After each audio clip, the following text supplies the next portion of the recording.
Saddle up, gunfighters, for another episode of Gunfighter Life, where we talk about guns, gunfighting, tactics, use of force, gear, the right way, with Almighty God at the center. Judeo-Christian values and real-world first-hand experience. Now, I'm going to forego the bio today because I'm going to mention that I did a guest appearance on the Survival Podcast, Guns for the Modern Survivalist. So if you want to check that out, I was very blessed to be on that show. The Survival Podcast is one of the podcasts that I listened to way back in the day that I think got me into loving podcasts, and eventually, by God's grace, spawned actually me doing a podcast. So anyway, if you look up Survival Podcast, it'll be a while before this comes out, but you should be able to search back through the feed or just type it in, the Survival Podcast, and Guns for the Modern Survivalist. And a thanks to Jack, if he listens to this, for having me on. What are we going to talk about today? Let's talk about a mule. That's what I'm going to call this. Let's talk about the Ruger Gunsight Scout Rifle. I am blessed to have a Ruger Gunsight Scout Rifle. My particular model is a kind of dealer exclusive. I wanted one for a long time. I had a notification alert, and when it came in, I was blessed to get it. And if you guys know, recently many of our guns were taken, stolen. Well, what are savings accounts for, right? But to take a slogan from the other side, build back better, right? So the guns that were taken, I figured I would replace them with some decent guns. I'm not a gun collector. I have several guns, as you might imagine, but not a ton. I was trying to replace good, useful guns, and I had wanted one of these for a long time, and when I was debating what to get to replace guns, the in-stock alert came out for this one. It is the stainless steel model with a walnut stock. I think it's by far the most beautiful of the Scout rifles, and it weighs less than the laminated one. The laminated one, the more common one, is also very beautiful. This is the rifle we are talking about today. One of the main reasons I got it is because I've always, well, not always, but for years, I think I've been intrigued with the Scout rifle concept. Did an episode, had Steve Clifford on. I consider him a Scout rifle expert. I'm one of the premier guys in the modern Scout rifle community. If you're not familiar with the Scout rifle concept, I don't want to dive too far into that today. You might look up Jeff Cooper's work on what is a Scout rifle. You may look it up on Wikipedia. There's a good page on that. And people kind of vacillate back and forth as to what is and what is not a Scout rifle. And I don't want to open up that can of worms. But it's an intriguing concept, and perhaps the most romantic of rifles. It is a very romantic concept. But a good all-around rifle. A rifle designed for scouts. And I think this is where a lot of people miss it, because a lot of people really fall in love with the Scout rifle concept, and I think they have delusions of grandeur in the Scout rifle. I think they think that it will go toe-to-toe with any modern battlefield rifle, and that's just not the case. It is not as good as an M1A, an M14, which is 50 years old. It's not as good for a modern battlefield as an AK-47 even, or an AR-15, or an M7, or a SCAR 17, right? It is not as good. It is not just as good as somebody that has been to war. It is not the equal of modern battlefield rifles. It is not going to go toe-to-toe with those rifles. Now, could you prevail in a situation? Sure, you could, but that would be because of your field craft. That would be because you did everything else right, not because that was the best weapon. It is not the best battlefield weapon. A bolt-action rifle of any kind is very antiquated on a modern battlefield, unless you're talking about very specific roles. Also, it is not a sniper rifle. Just because it's a bolt-action 308, it was not designed to be a sniper rifle. It is not a great sniper rifle. Could you use it? Sure. But it's not a great one. I could go to Walmart and get a 6.5 Creedmoor Savage Axis that would likely be more accurate, better at long range, for a quarter of the price. So Again, I want to be real with you guys, and no delusions of grandeur here. Also, it's not the best straight up big game hunting rifle, and I just used it to take big game. I was just blessed to notch my deer tag. Used a scout rifle. It performed very well. But I've been a professional big game hunter and guide. I have purpose-built hunting rifles if I'm just hunting big game that are better, right? One of the great things about the scout rifle is it was supposed to be lightweight, and that was true 20 years ago. 20 years ago, a 6.5, 7.5 pound rifle was a thing of beauty and super lightweight, like a Remington 600 Mohawk or something. But today, I'm a spot and stalk hunter. Two of my go-to hunting rifles. I have a Kimber Adirondack that weighs sub 5 pounds, under 5 pounds. And I have a Kimber Hunter, which again is cheaper than this gun. But the Kimber Hunter is a great value, and it weighs under 6 pounds. Both of which are very accurate, very good guns. Bolt action. So, in saying that, you might think that I'm down on the scout rifle, but I'm not. I really, really, really like this scout rifle. It is, I think, quickly become one of the core guns in my battery. And why is that? Well, I don't know that anybody else uses this term, but I consider it like a mule. And I like mules. It's not a thoroughbred. That's what I mean by that. It's not a thoroughbred. It's not an Arabian. It's not a Clydesdale. Right? It's not purpose-built for any one particular thing. Again, I think a lot of people that fall in love with the scout rifle try and make it into something that it's not, or try to pretend that it's just as good as one of those specialty rifles. But I don't think that's true. But that doesn't mean it's not a great rifle. Again, go back to what is it for? It is a rifle for scouts. It is a rifle for scouts. Look at what a scout does. And it is something that, one of the reasons I want to try it, I'm probably one of the few that does stuff like this in modern times. If you don't know, my wife and I live as neo-nomads. There's other episodes on that on Alpha Male Podcast, but we travel around, usually the West, because I have fallen in love with the freedom and wide open spaces of the West. Just this past week, I did a lot of hard hunting, and the days and days and who knows how many miles and great elevation changes that I covered in days of hunting hard. You know how many, and I hunted a lot in snow, tracking and stalking in snow. Do you know how many human footprints I saw last week? Not this week too. I was hunting just a day or two ago. 0. I came across elk tracks and mountain lion tracks and bobcat tracks and deer tracks, innumerable.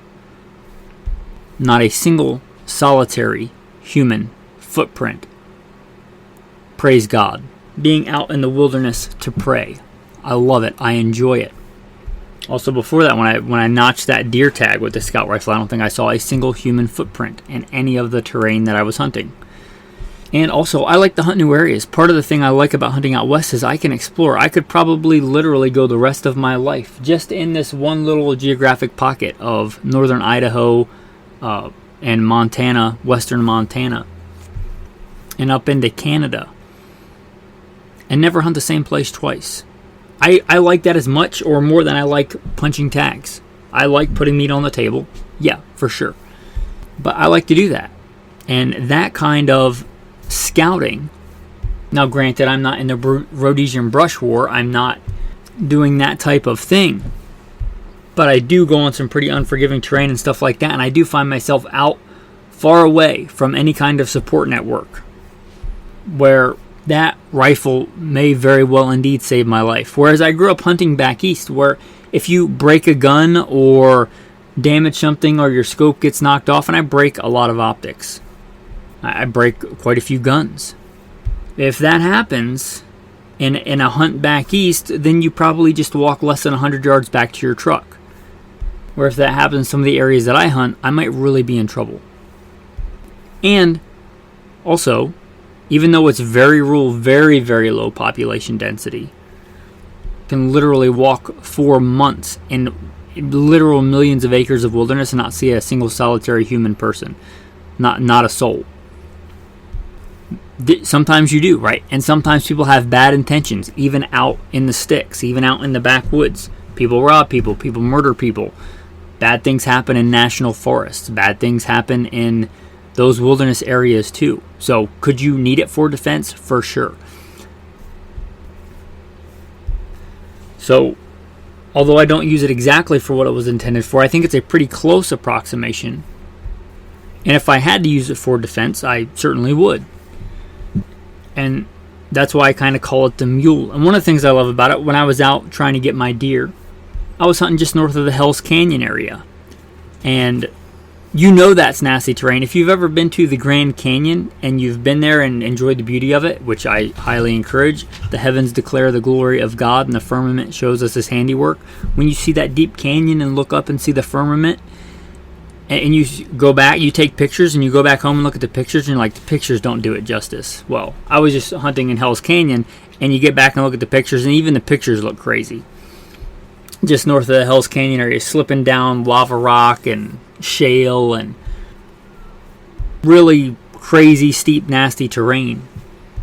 I used really good scope mounts, worn scope mounts. Like, I've used a lot of scope mounts. They're one of the ones I recommend, and I still do. They're great scope mounts, but I managed to fall on that gun several times, and somehow I loosened one of those scope mounts. Well, when you're miles and miles in the backcountry, if that was just a normal scoped rifle, because sadly many modern hunting rifles don't come with iron sights. I had practice with this gun with iron sights. I had QD mounts for just such an occasion. I could, when the mounts got knocked loose, even if the scope was broken, I could take it off and still keep hunting. I think Jeff Cooper was very wise when he specified good, not just vestigial, not just there kind of there, but good iron sights on a scout rifle. I had used and practiced with and zeroed these iron sights. I was just fine, and I love hunting, and I love shooting with iron sights. I have no problem if the scope goes away and I have to use iron sights. I prefer a scope. An optic can definitely be a force multiplier. But if it goes away, could still use the gun. And as good as optics have gotten, and they've gotten really good, much better than they were, I think, in Jeff Cooper's day. That's one of the great advancements we've had. The rifles, not really a whole lot of innovation. Some good new materials like carbon fiber barrels in some cases, but in many cases, the great advancements have been in optics. But optics still fail. So one of the reasons I really enjoy the scout rifle concept, I think that was a forethought. And Jeff Cooper, likely, like me, probably used stuff pretty hard and probably had some pretty bad experiences with optics.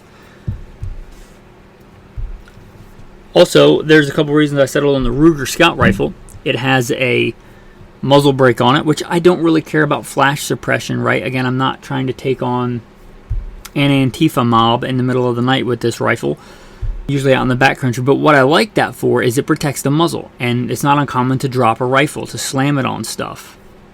I like the flash hider mostly to protect the muzzle so that I don't destroy it, which is a thing that happens. And the muzzle, the crown of the muzzle is very, very important. That concentricity of the lands and the grooves and everything is really important for accuracy. And I like the fact that that is protected, unlike most modern hunting rifles. Although threaded barrels are becoming a little bit more common. Also, I settled on the Ruger as opposed to other ones because it's a controlled round feed. And I've hunted enough and used enough bolt actions of both kinds, push feed and control round feed, to know that I really like a controlled round feed. They have their disadvantages too, but one of the reasons for using a bolt action is it's rock solid reliable. About as reliable as a mechanical device can be. And not just, if you run a pushed round feed hard properly, it'll work just fine. But under stress, under crazy conditions, if you're injured, things like that, I've seen operator error where they don't work the bolt all the way correctly, and it's a lot easier to induce a malfunction on a push feed rifle. I prefer a controlled round feed, especially for any kind of I don't know a better term, but survival situation, right? I'm in North Idaho. I'm in grizzly country. I'm in wolf and mountain lion country. I like the controlled round feed. It has the disadvantages. It's a little bit more expensive to manufacture, but I like the controlled round feed. Again, I've used enough. And my other go-to hunting rifle is a Pre-64 Winchester, which shares a lot of striking similarity to this gun, featherweight. And my 2 Kimbers, they're all controlled round feed. And I had other rifles that I had before that were push feed, and I've taken many animals with them. And for a fair weather hunt, I don't mind a push feed rifle. They have advantages. They're cheaper. They tend to be more accurate. But for a hard times tool, I prefer a controlled round feed, which this rifle is. I also really like stainless. One of the other guns that was taken was my go-to 1022 Takedown, and I've been trying to replace it to see if I can top it, to see if I can find something better than the 1022 Takedown. This will make sense in a moment why it ties into this. And I've been trying to, but most of the other options don't come in stainless. Like I was thinking about getting a lever action because I can shoot shorts, longs, and long rifles, more of an omnivore. A lot of times in a partial collapse, which we've probably all been through at least 2 ammo shortages in the last, decade or so. The 2008 one and the more recent one. A lot of times 22 long rifle can be really hard to get, but 22 shorts and longs are there. Also, they can be much quieter. So the lever action had the advantage of being able to shoot all those with a reasonably high rate of fire. I literally couldn't find a single one, this is where it ties back in stainless steel. Not a one. I found some that were part like a brass receiver, but they still have blued barrels. And my last, one of the other 22s that I have a bolt action, I literally not that long ago scraped the rust off of it with a razor knife. Yeah, so again, I use stuff hard.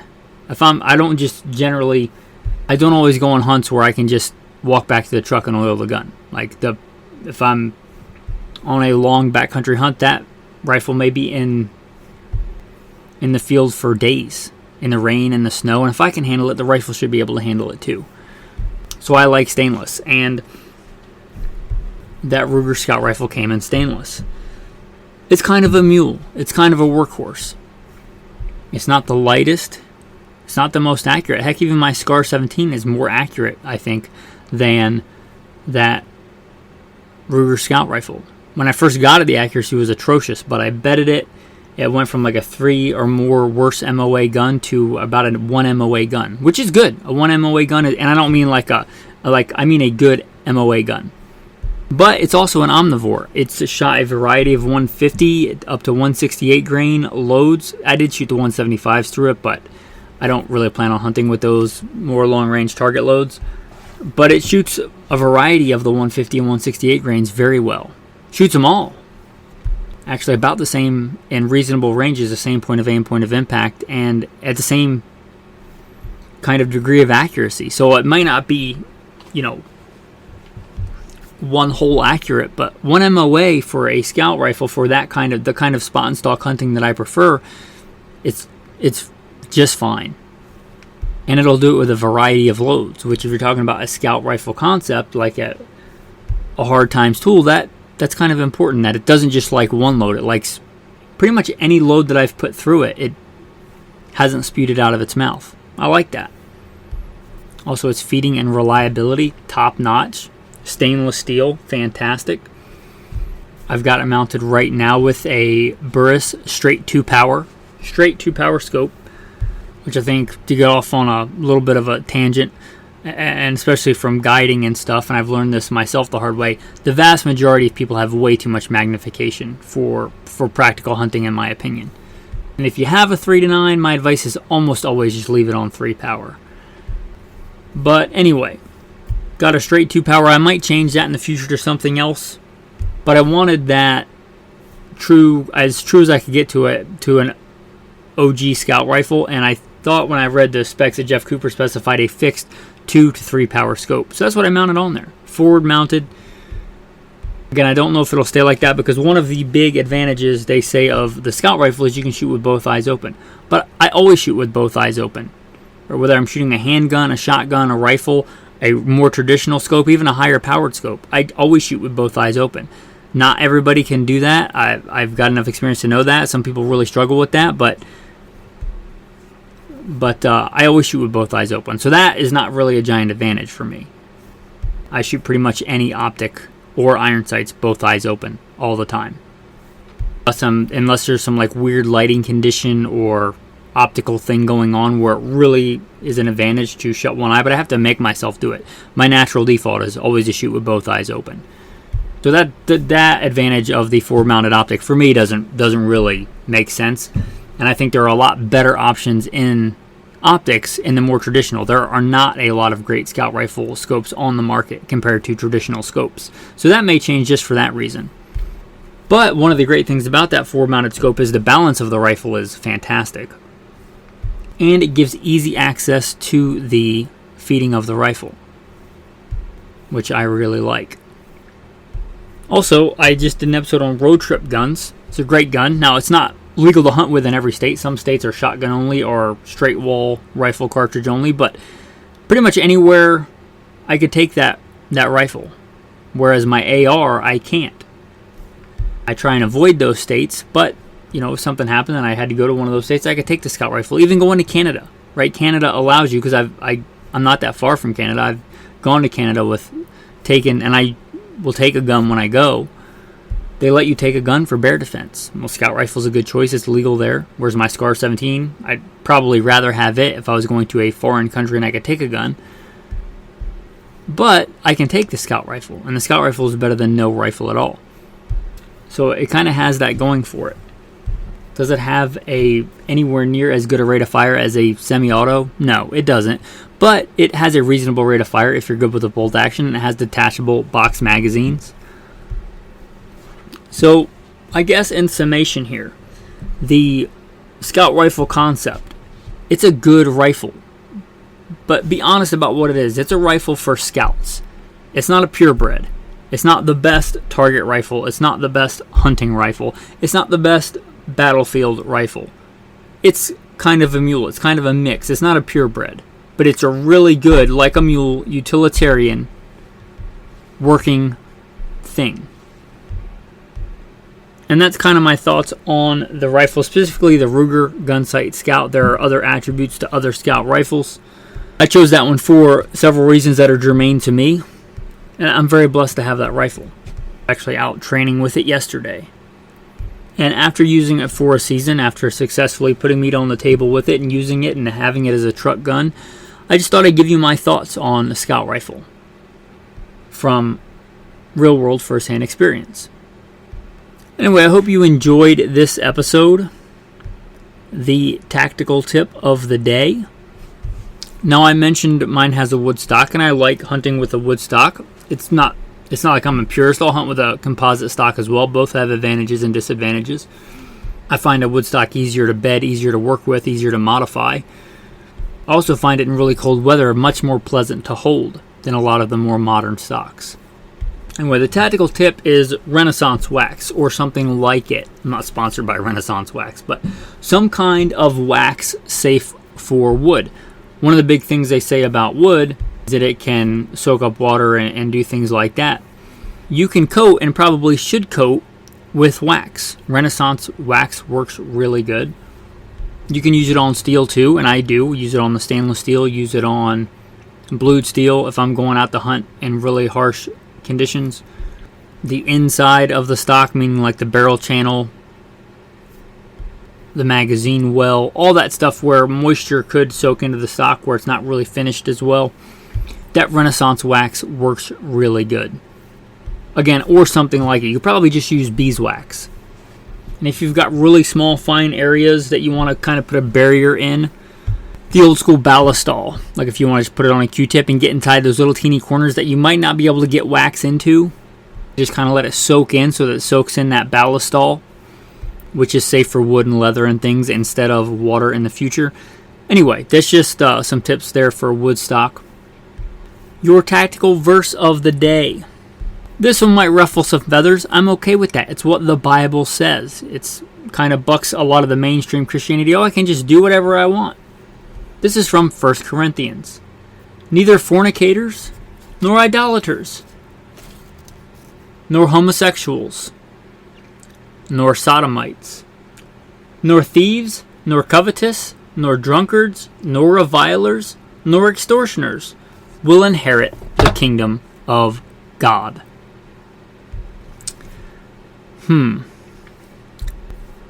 That is the word of God. Well, that reminds me of 1 John chapter 5. By this we know that we love the children of God, when we love God and keep His commandments. Loving your neighbor doesn't just mean doing whatever you want with them. It means loving God and loving people in the way that He says, because He is the author of love. He defines what love is, not culture, not society, God. And thank the Lord for that, because culture and society is so taciturn. It changes on a whim. Could you imagine building your life on such shaky sand as that? To never know what actual right and wrong is because it changes with political winds. No, we have a truth unchangeable. We have a truth that lasts forever. Something to cling to, a rock of all time. A true and unchanging God. Thanks for listening. Have a blessed day.